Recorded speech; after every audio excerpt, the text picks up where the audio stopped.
I'm Thomas Grable, and welcome to Let's Talk Sedalia. This program aims to bring you news about Smith Cotton and key issues affecting the Sedalia community. Each week, we invite new guests from around the area to discuss topics that are important to our community. This show is hosted by John Meehan and Ron Tollner in collaboration with the Queen City Caps program. Production of this program takes place in the studios of Smith Cotton High School in Sedalia. And welcome to a new season of Let's Talk Sedalia. John and I have just been anxious as all get out to get back in studio, so now we've finally made it, and we're going to have a lot of things to talk about this season. And we're going to start right off the bat here with a couple gentlemen that are very active in the Liberty Center programs. Well, they're involved with a lot of things on Liberty Center. Our guests today are Matt LaCase over on the left side, I guess, if you're viewers left, and Joe Fischer here next to me. We're going to talk a little bit today about the history of Liberty Center because I'll bet you there are a number of you out there that really aren't real familiar with that facility and everything that it does, which is a lot, and it's growing all the time. Am I good enough, or do I have to redo? No, you're good. Okay, because I didn't have my mic up. Thank you, John. You could have warned me like 5 minutes earlier or something. And then we're also going to talk about all of the various programs that are available through Liberty Center. We might start out, though, with just a brief history of Liberty Center, the facility, how it came to be, how it was converted again, and how it was turned into the facility that it is today. One of you guys want to tackle that? Sure, we can get started on it, or we can jump in either way. But the theater was originally built in 1920. A group of businessmen came together and raised $200,000. A lot of money back then. Yeah. And to build this theater, and it rivaled any theater, large city theater. I mean, it really is impressive. I think the number was like 1,500. I think that's right. Which is huge, even today. Today we only seat 300 there, but they had a mezzanine section, but it was they called it the New Lona Theater, Lona. Do you know why that name was used? I don't either. Lost to the mysteries. There you go. Yeah, so I guarantee one of these historians in town do. Yeah, they're on top of it. But it was like a live stage, and then it went to a movie theater in 1928, and just became movies really until 1958, when it was turned into a warehouse, unfortunately. But going back just a bit, Roosevelt had visited FDR. He was a VP candidate at that point. Exactly. He lost that year. Okay. I don't think it was because coming to Sedalia, but lost to Harding and Coolidge as president and vice president. But he Truman had come at one point in time as well later, and then Mae West came for a show that she had starred in, and so she showed her face there. Well, when it first started out, again, to put an age on it, I think their first movies were silent. Oh, sure. Right. And I think the first one that was there, if I remember reading it right on your web information, the first movie that was there, Jimmy Stewart was not there, but one of his shows, A Wonderful Life, was actually one of the first programs that were put on there. So we didn't get Jimmy, but we got the movie. Yeah. Started The Pharmacist, I think, from It's a Wonderful Life as well. So, yeah. But it's in 1958, unfortunately, it no longer needed to be a theater. I think we had a couple anyway in town, and Meadow Gold Dairy took it over and put in freezers, just ripped everything out, really. And if you look at pictures from when I was a kid, it was like a bricked front. They just bricked over the beautiful arched windows that are in front of the building now. They just bricked. It was a false wall to match the brick, more or less, and had a door. Pretty dark place to work as an office. There were no windows into it, but I met Ron Ditzfeld used to haul frozen food out of there and deliver it back in the day. But then do you remember when the year was that Ginger and... I Well, don't. I off the have top of my here head. a note. I don't know that it is totally correct, but I have a note here that says that the concerned citizens that went together to remake Sure. Liberty, well, the three primary people mentioned were Ginger Swearingen and Jim Giacaris. Right. And then number 3 was Neil Rayburn. The There you go. architect. Yes, the architect. Yep, exactly. And I mean, they were the big planners behind it, coordinated the fundraising and so forth. Sure. Yeah. Ginger had been in a number of plays and loved the theater and wanted to see it Yep. come back again. At some point in time, it had changed names prior to '58 from the Lona Theater to the Liberty Theater. I Right. don't know when that occurred, but so that's how we got the name Liberty, Liberty Center from that. But and that was, I think, it was a theater and a number of plays, and then we realized that it really needed to be improved. The bathrooms were horrible. Remember that? Oh my goodness! You did, I don't even want to describe them. You would be appalled. Scary, I think, is the best descriptor. Scary Yes. is accurate. Yeah. But so when in 2015 we did a capital campaign, and the Hayden, Bob and Barbara Hayden stepped up and wrote a really nice big check for us and got us way down the road on the capital campaign, and as such we refer to it now as the Hayden Liberty Center. But with that redesign, we did away with the only access to the theater up 2 flights of stairs to the second floor and then back down, or go outside and walk up a metal ramp to the door that came just off the stage if you were handicapped. Was that the west side? That was the west Yes. side, exactly. Right. That was the only way to get in. And so Rawling Architects donated their time and talents and did a wonderful job of reconfiguring it. The bar was upstairs. We maintained a bar upstairs. We have a bar downstairs as well. The bathrooms and we added galleries to the west side, and we made it handicapped accessible so that the hallway past the 3 galleries we put in as the new entrance to the theater was handicapped accessible, and that 1 inch and 1 inch and a foot rise to accommodate the ADA standards.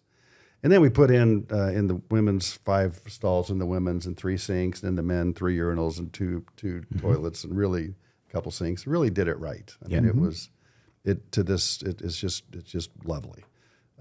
Sylvia Thompson had donated prior to that new seats for the theater. They were needed desperately, and they're beautiful to this day. And I think that's been at least probably 10 years ago, I would say. Maybe even longer. No, I don't think it's been quite. I would say 7 or 8 years, maybe. Nonetheless, yeah, It's been a while, and they are extremely comfortable. Yes. she was generous enough to write that 100% check. Yep. But and we had our offices upstairs, and we felt that there would be a better use for that space over time. We ended up bringing the offices downstairs and in the reconfiguration, moved the ticket office and then put a bar in behind where the offices had been prior to being upstairs, and really the whole thing flows very nicely. It really does. Really, it's just much more. I don't know what the term you want to, customer friendly, user friendly, however you want to, however you want to think about that. It's much more about the patron when you walk in there. It's when people want to buy tickets in the middle of the day, they've got somebody that they can find rather than is there anybody home kind of mentality. You know, if they've got questions about whatever shows we have, like the artwork that's being displayed, somebody is there to answer questions about that, right? So it's all about the people that are coming into the theater, no matter when they're there, whether it's one of the concerts that we've got, whether it's one of the theater shows that we have, whether it's one of the art classes that we have going on. It's all about the people that are coming down to the theater.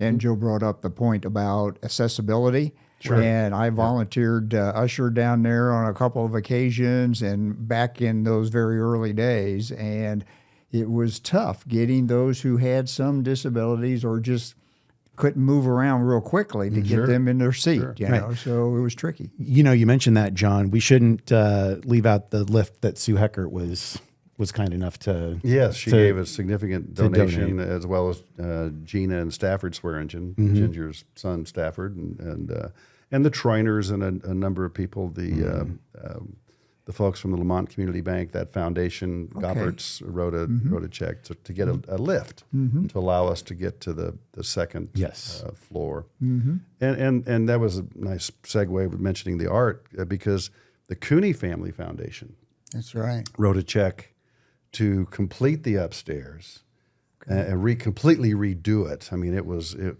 it had some. It looked like an attic, I think is the best way to put it. Sure.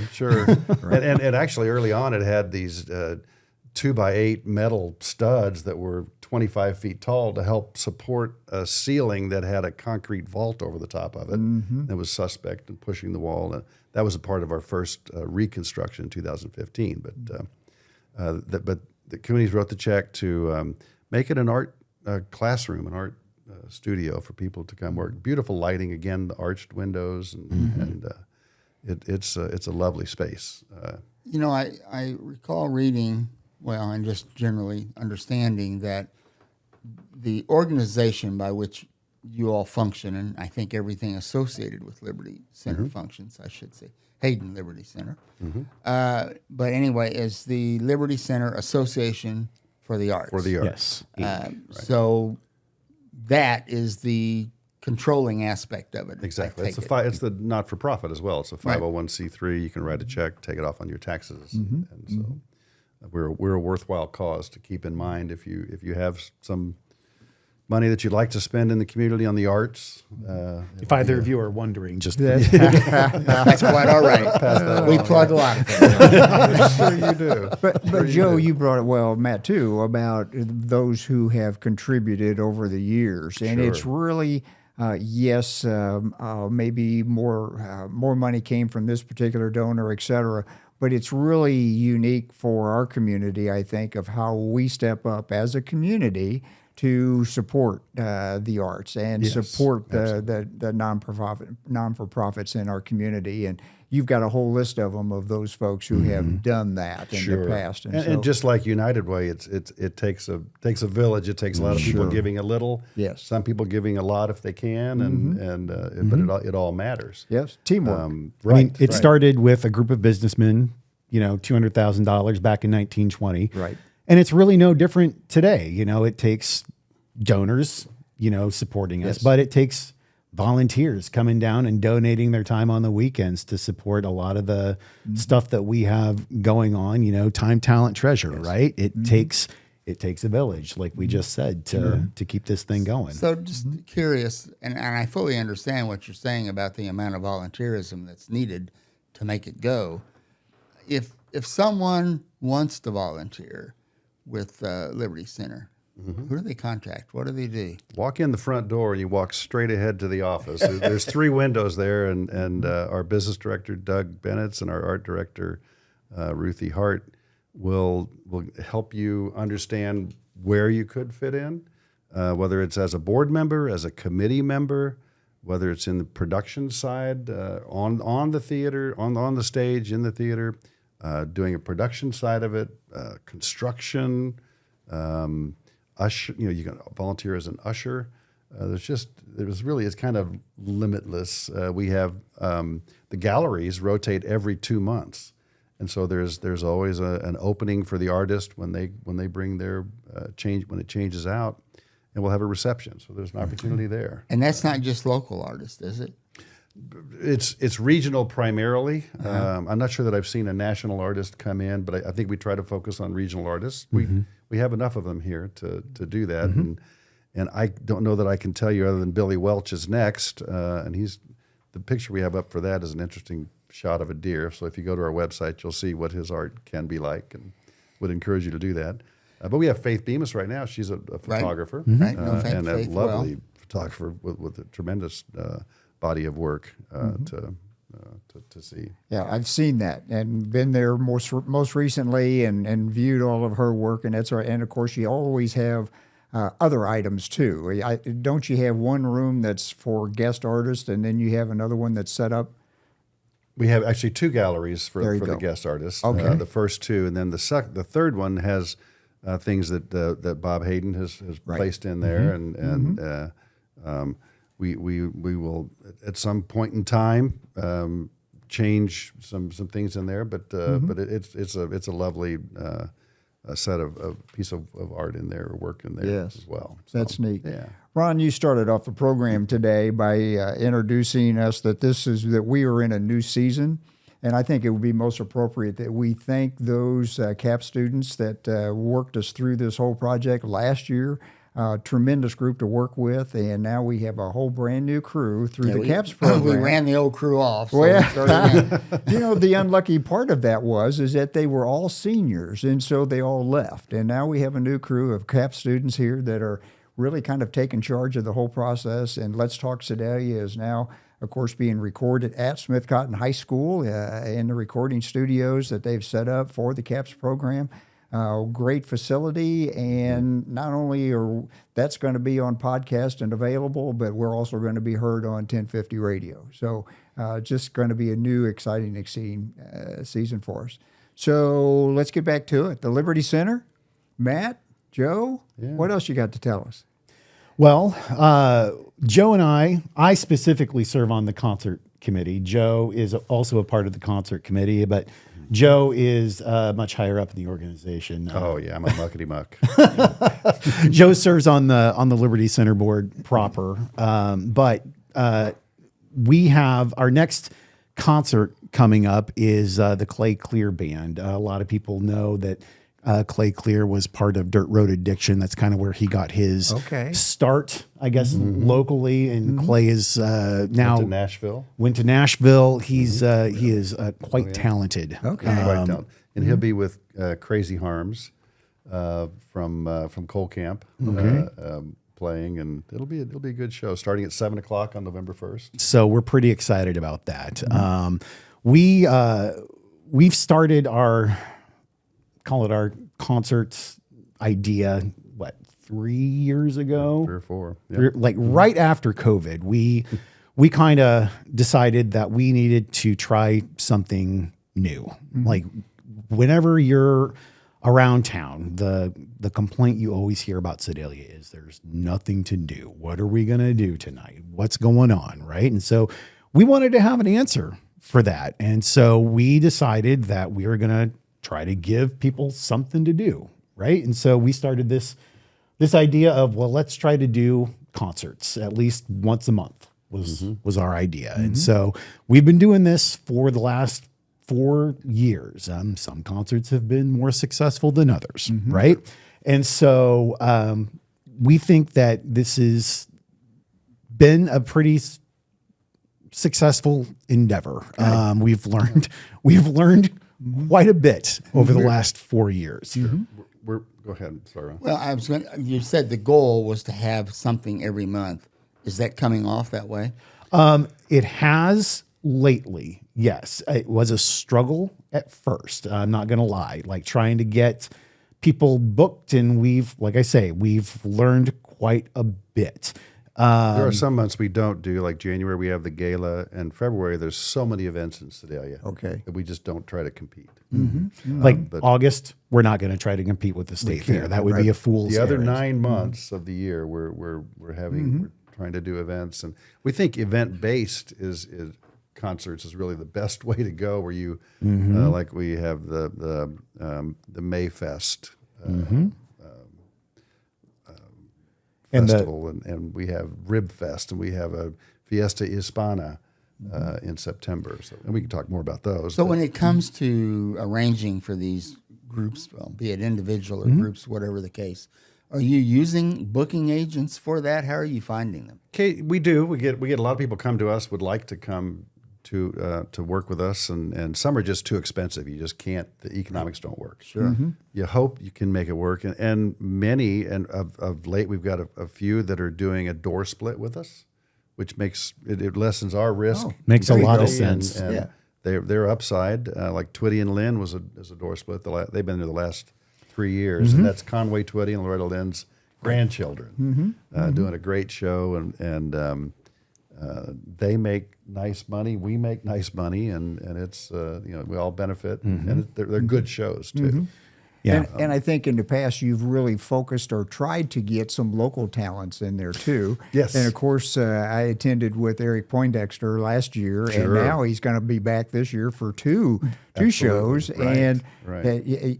Number one, I loved it, and of course, everybody who grew up with Eric, they all loved it. Right. And of course, a tremendous talented young man. Absolutely, yeah. Absolutely. It's a special. And he's a show. local boy. I mean, Right. that's local talent. Right. When we can run into a situation like that, especially when because that show was brought to us by Kim Boggs. So Kim has known Eric for years. And when an idea like that is brought to us, and we have a local group brings that idea to us and says, "Can we do this?" And it's Kim's church. and it's Kim's church, and we can say, yes, let's do that in support of the Liberty Center. And then it goes off as a huge hit. Yep. And then we get to expand it, for 2026. I mean, that's a huge win, not just for us, but for the community. Right. Really, because Absolutely. it's going to be such an amazing show this year. I'm super excited about that Christmas show. It was, I know that you got to go last year. I was there to help with that show last year. And Ron, I don't know if you were there for that show last Not year. that one. Joe was, he was in some place called New York City. I don't know if you've ever heard about it, but Joe For was Christmas is kind of fun. he wasn't to be able to be at that show last year, but I'll Well, tell him you. and Eric passed each other. That's exactly right. Because Eric Right, lives right. in New York. That's and, exactly right. there you go. But I will tell you, the show that they put on last year, it is akin to something that you might see in New York City, like the production, not just the singing, Yes. but the production of the show is pretty close to something that you would see on Broadway in New York City. It is worth So- every dime. And those tickets are $25. So stay on that subject for, as far as production personnel. In most of those acts, are they coming with them, or is that handled internally? Yes and no. Some shows that we book bring in their own crew, and they will do their own production, and that's built into the cost that we pay them to come in. Some shows we can hire people locally to do the sound and lights for those shows. So it depends on what we book is the answer to the question. But we have plenty of capable people to do the sound and lights, with Carl, especially Carl Hutchison, who works in the theater part of Liberty Center, but Doug Briscoe. There's a number of really talented people that they've done productions for years and know how to pull it off. Which I think really speaks to the talent community that we have here in Sedalia. I think it kind of goes back to a lot of people think like, well, what is there in Sedalia? And there's a lot here in Sedalia. It is there's talent here, both musically, on the production side of the theater. There's so much here. If you just pay attention, people just don't want to pay attention sometimes. And if you just scratch below in the their surface, defense, it's hard. It's hard for us as an organization to know how to market. I mean, you have so many places you can with Facebook and Instagram and the radio and newspaper and digital. It's just hard to get to your market. But Ruthie works hard at that. Ruthie does work very Ruthie hard. does an word out, amazing Right. job. I get at least the weekly e-news and that sort of thing from her. Sure. So she really, does, really capable. Yes, great So job. we'd encourage you to go to libertycentersedalia.com. Yes. I mean, that's Good point. Yep. Get on your computer, on your phone, and check out what we have. It's all listed, and you can buy tickets right there. Yep. Online and. Yep. I want to jump back to the art gallery side, side of things. And I think you said Faith Bemis is in there right now, Yes. her work. So if you've got a local artist that wants to take advantage of that gallery space and the publicity they get out of it, is there a charge for anybody that brings art programs into there, or is as far as art in the galleries, there's a process where we go through the gallery committee with Vicki Weaver, Don Looper, Barney Knight, Doug Freed, Josh Heimsoth. I probably have missed some, That's right. Nonetheless, you apply, and I think they know.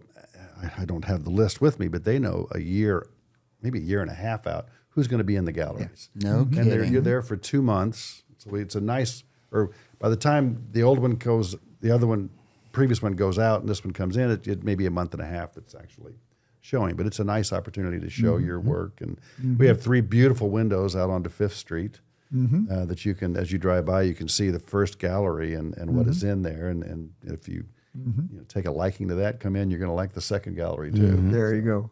You brought up about Faith Bemis having her her artwork in there now. Sure. When I was in there not too awful long ago or whatever, there was a big picture on one of the hallway walls with Eric Poindexter on it. And of course, Right. Randy Kirby was the one who actually manages the show on Nifty 1050. So, that was kind of neat to see some of his artwork indirectly being on display because of the performance of Eric. Sure. Absolutely. He's been at so many of our productions and taken pictures and generously shared them with us. Yep. Another Randy's concept wonderful. of the whole community working together Exactly. to make it a nice Exactly. place. Right. Yep. Right. For the Eric Poindexter show, it's going to be, they're calling it an elegant night out, like a date night. Tickets are $25 and worth every penny of it. It's You're a not bargain at requiring 25. tails, are you? Pardon me, sir? You're not requiring You tails? could if you'd like to. If you'd like to show your plume. But I'm not a very well traveled person, but what would that show? The fact of Eric having experience on stage and In with New all York, of that stuff in New York City, what would that show cost in New York City?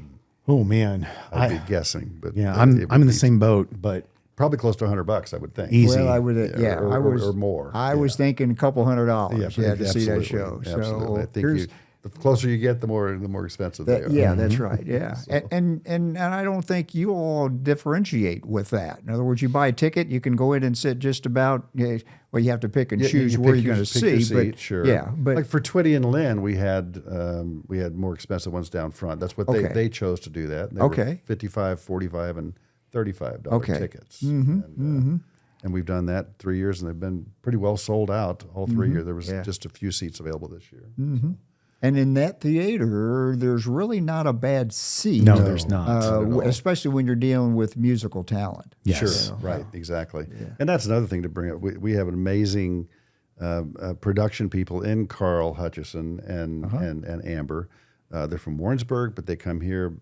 I see them almost every day that I'm there. They're there almost every day. Great. And really getting the rehearsals, because you're doing rehearsals and productions, and then it goes right into the next event. So it's amazing how talented they are, and they're also bringing students with them who are learning the production side, the sound and lights and the set production. That's great. Which is a great volunteer opportunity as well to step in, and if you're a carpenter and you want to help them build sets, they would. I guarantee they would not turn you away. They'd like that. Yeah, I think that's the unspoken part about a lot of this is the youth aspect of the theater. Is there's a huge youth theater part to this that a lot of people understand, but they're like, well, this is for my my 9-year-old or my 10-year-old, right? But it's for teenagers as well. Like youth theater, every summer we have a youth Junior theater, theater, sure. junior theater production, right? Well, it's more than just that. Like there are youth theater productions throughout the year that are going on, and it's more than that. It's like the crew behind the scenes. So there's a place for everybody at the Liberty Center. There's art classes. There's all sorts of things going on all year long. Carl and Amber have a program where they invite young people to come in, and it's a play in a week. They start out and they determine what the play is going to be, and they write it and they produce it and they put it on at the end of the week. Wow. It's a neat opportunity to get involved in whatever you want to in that. We just completed the run of Sense and Sensibility for the junior theater, and that was a wonderful play. And then, and I was actually there. And one of the young men, who was probably one of the youngest on stage at whatever, he was really excited about his part, which was only about maybe 4 or 5 lines. Perfect. But all the way through the whole production, he was in charge of moving this table over here and this chair over here. So he was getting exposed to the whole picture of what theater was. Right. And so to bring it, what you were saying, they get the exposure of doing really those That's things. exactly right. Yeah. next year for junior theater, they're doing the Addams Family. Oh, So that's gonna be fun. well, now, of course, Ron, as old as you are, you probably remember all of that. But I'm wondering if the younger folks know. I think I was about the same size as it when it came out. At some point in time, are we going to talk about the lot? I think we should. Sure. Okay, well, Yeah. before we get into that, just to remind folks that are watching or listening on the radio, we've got a super partnership with the CAPS students over here at Smith Cotton High School, and it really would not be happening without them. Ron, what do you It think? absolutely would not be happening. That's right. Okay, so tell us about the lot. Well, it is where most of our concerts happen. The lot is, I'm bad at this game at judging sizes. That's why Joe is here. But I'm going to say, I don't know. It's about 200 by 200. There you go. Okay. It holds a lot quarter of of a people. downtown It- block. Yes. I would say it can, at max capacity, it could hold probably 700 to 800 people. We have, we call it a Connex. It looks like half a semi-trailer that we have converted into an outside bar. It has air conditioning to keep our Thank you, bartenders. Diane Simon, for that. Thank you, Diane Simon, for keeping our. That's neat. Yeah. it Well, keeps- the one time that I was down there most recently, it was really hot. Yeah. And not that I hang around at bars, but it was nice and cool over there. Well, we Serve know water, too. We know that we can find John Meehan at midnight on a Wednesday night now. So, but we can keep our bartenders nice and cool when it is super hot outside. But yeah, it's the gravel lot outside at the corner of 5th and Lamine.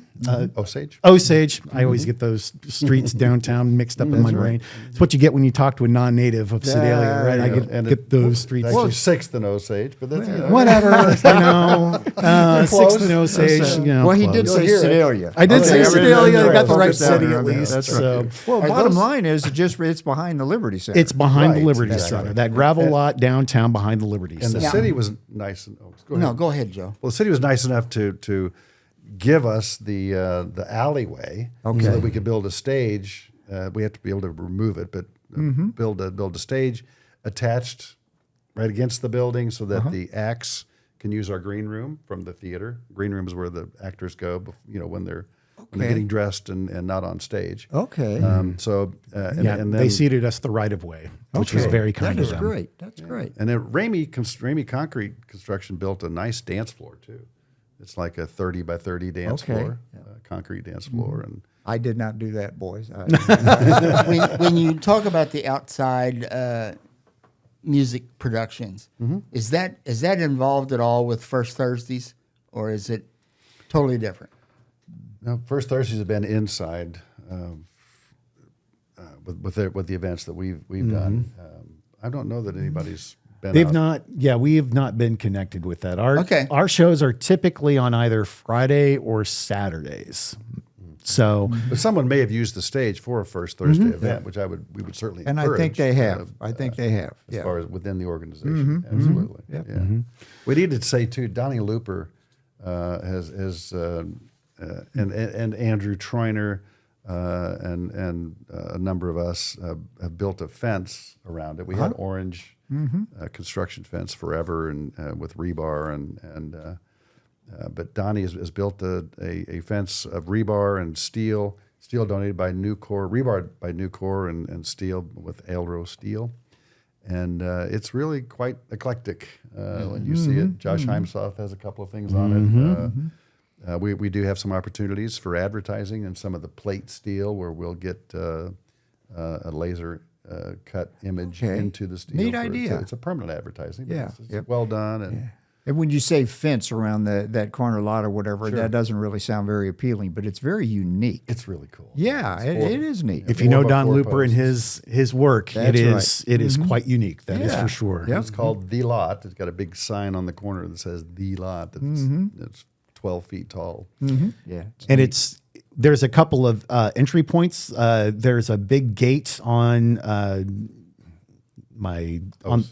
on the north side that we can open up to get like cars and trailers into. All right. And then kind You of are in directionally challenged. aren't not you? That's on the west completely side. directionally Okay. challenged. But we're still in Sedalia. We are still in Sedalia, last I checked. So, and then a little bit further south, see what I'm doing? Kind of in the middle there, on 6th Street. See, I know what I'm doing. No. See, now I'm back to messing up. On Osage, once the show is running, there's a gate that we open where people can actually enter through. Right. So we planned it out so we can host, like we say, events here. So, the bands can load in and out, and then we can have people enter through another entry point. So it's a wonderful facility how we've planned it out, and we're really hoping to put this to use for many years to come. If you came to Mayfair this year, I called it Mayfest last time. It's Mayfair. It's where we had, I want to say it was 30 artists, something. I think that's akin to that, right. 28 to 30 artists. And we had 2 big tents, again, sponsored by the Cooney Family Foundation. Okay. That event. And 2 large tents where they could be covered in case we had bad weather. And we had some music. We'll have some music. We're not sure exactly what's going to be this year.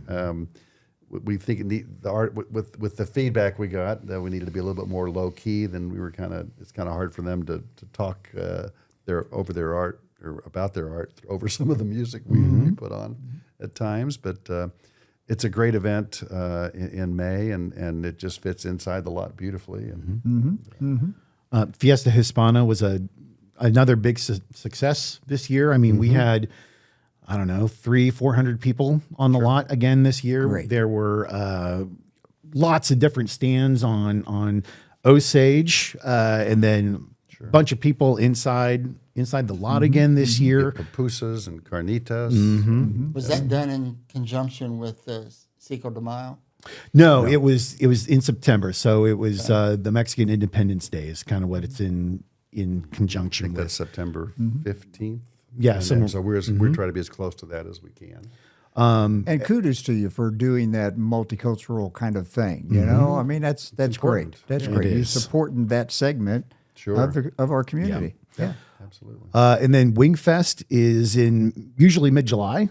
This was our second annual Wingfest, which we've done for 2 years running now. Arthur Seabury and the Supermatics have been providing the music for us the past 2 years. The wings have been provided by Tyson.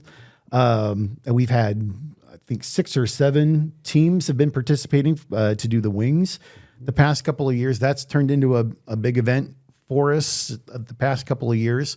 So we're really excited to see where that goes this upcoming July. The first year, we really lucked out with the weather. It was like 75 degrees, and I mean, Chamber of Commerce type weather. You couldn't have hoped for anything better. This last year, it was what you'd expect in mid-July for Missouri. Warmish. It was slightly warmer than that. Like We do want to encourage people to come, though. This year, when we go back and recap again, we're going to offer some cash prizes and plaques and things that we didn't do in the past that are kind of important to the people that participate. They spend a lot of money on their seasonings and their equipment to cook and charcoal and that. So just some feedback that we've gotten over the past couple of years, and now that we've had 2 under our belt, I think there's room for growth on that. And like Joe is saying, feedback that we've gotten from the teams, they love coming out and doing it, but teams usually get paid out for winning that type of thing. So actually, you mentioning that, my next question was going to be, what do your all's crystal balls say about the future and things that you may be wanting to do that aren't on the agenda yet? And guys, we've got about 4 minutes left of the show. Okay. So, Wow, it's gone quickly. yeah. Well, I would love to encourage the public to come to us with ideas for who to bring, and if somebody has a little more money laying around they don't know what to do with, and they want to sponsor a group, we'll consider getting them slipped in. You know, we always give priority to the theater. It's important that you do that. Yeah. And we work because they have rehearsals that work our dates around that, but we can find dates if somebody 100%. has a group. And here's what we've learned over the past 4 years that we've been doing this, is that we have learned that when we attach bands to events, Wingfest being a great example, Fiesta Hispana being another one, it's much more successful. Makes sense for us. So that's kind of what we're moving towards, our event-based things. So if you have an idea for a band that you think is great, let's talk about it, and let's see if we can come up with an idea that we can turn into an event. Coming up next year, we have Elton Dan in April, and we're going to have 4 fried chicken and a Coke in June. There'll be 2 wonderful bands. They're not event oriented; they're just the bands. But please come out and see them. They are really, really talented.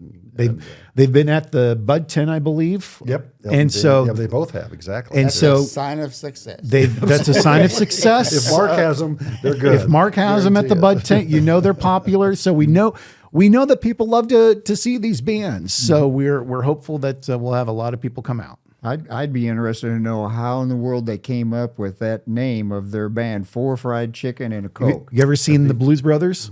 Yeah? 4 fried chicken and a Coke.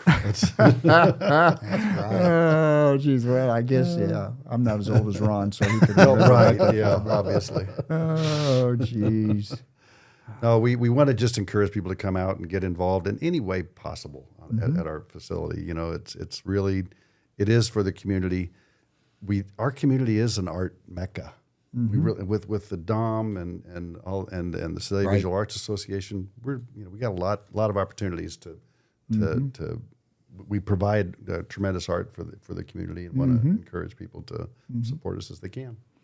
And you got a lot of the community is supporting you, financially and attendance and that. So, any last words of ideas or suggestions or last comments? Because we've got about 2 minutes left, Ron. I'm counting on you. You see the clock. It's behind. I've got the. I'm looking at my watch here, so we're close. Okay. I think the last thing that I would say is the theater doesn't survive, obviously, without sponsors. That goes without saying. But the other thing it doesn't survive with is out people. Time and talent are the other 2 pillars of that trifecta, right? So if you can't donate your money, that's fine. But time and talent are really big, and people, I think, leave that out of the equation. And so we can't do productions without people to perform. Right? We can't do productions without people ushering people to their seats. We can't do productions without people being on the crew. So if you feel like I don't know how to help, that's fine. We'll tell you how we need your help. Just volunteer. Don't be afraid. Like, this is a welcoming community down at the Liberty Center. We love to have people just show up, and we'll put you to work. Don't worry about that. Like, come on down. Like, come on down. Come on down. We would love to have you show up, because there's plenty for folks to do. We have a welcoming community, and we'd love to have you.